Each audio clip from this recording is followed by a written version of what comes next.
برندهای خارجی دامن‌پیلی رو این شکلی می‌دوزن.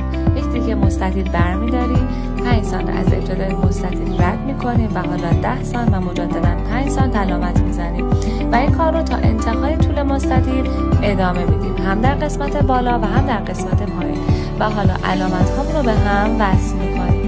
بعد از این مرحله برای دوخت زدن 5 سانت اولیه رو رد می‌کنم و 10 سانت رو روی همدیگه قرار میدم.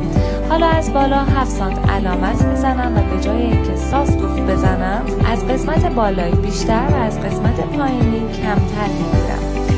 اصطلاحاً پایین دامنمون رو فون میکنیم. حالا برای اتو زدن از پایین مجددا این 10 سانت ها رو با سوزن به هم وصل میکنم تا بتونم راحت تر اتو بزنم.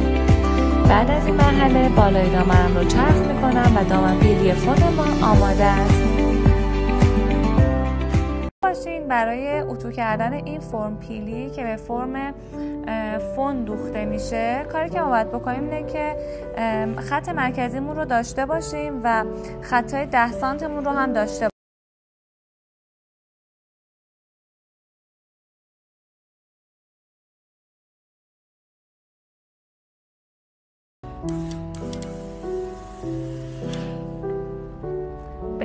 به این شکل میشه.